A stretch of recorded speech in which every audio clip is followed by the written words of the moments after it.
Beraz, ikerketak egin ostean nik uste dut ja askoz ere definituago izango dugula, ez? Eta orain badakigu oso ondo konpondu nahi dugun arazoa zein den, ez? Beraz, hementxe idatziko dugu eta klasearekin elkarbanatu.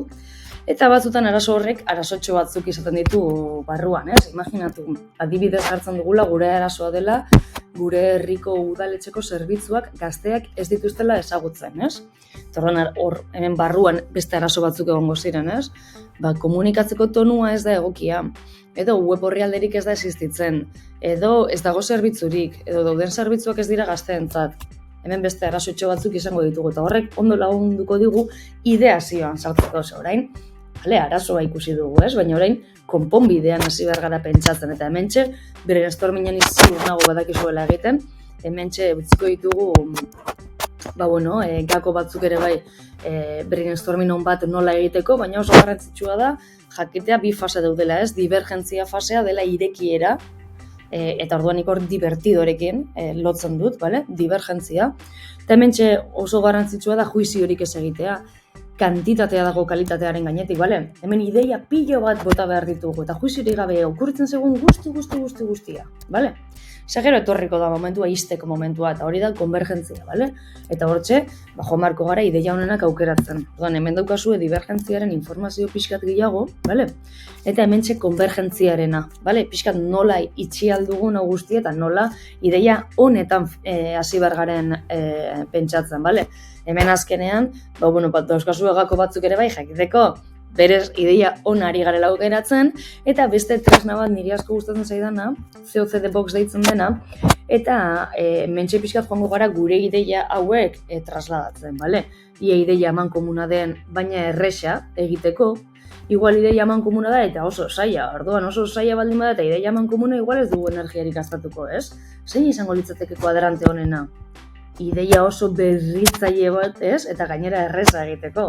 Hemen exito handia aukiko genuke, eta ideia oso berritzailea eta zaila, igual hemen laguntza eskatu beharko genuke. Baina azkenen kuadrante honetan geratzen zaizkigu oso ondo ordenatua dauzkagun ideiak. Beste puntuazio sistema edo beste aukeratzeko sistema bada puntuazioena, bale? Gometxak hartu, bakoitzak 2 gometxa, eta aukeratuko genuke honena.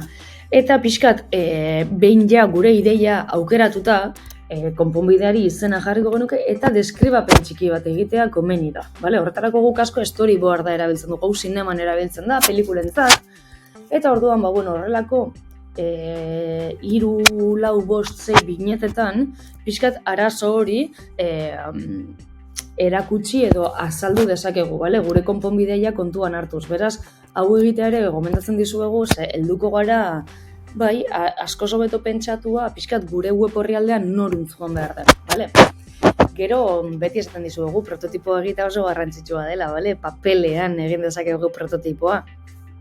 Prototipoak fideltasun bajukoak daude, fideltasun handikoak, baina gure kasuan web orrialdean prototipoak orri baten eta arkatzarekin egin ditzakegu, bale? Marrazkiak eginez, irakasleari utziko dizkiogu adibide batzuk, baina hori zuek ere bai bilatu ditzakezue web orrialdean prototipoak nola egin, eta ideatu dugun guztiarekin prototipo horretan finkatu beharko genuke, ideazio horretan igual pentsatu dugu egutegi bat eukitzea oso garrantzitsua izango litzatekeela udaletxeko web orrialdean edo gazteentzako den web orrialde horretan, eta horretarako egutegia plugin bat izango dugu orduan.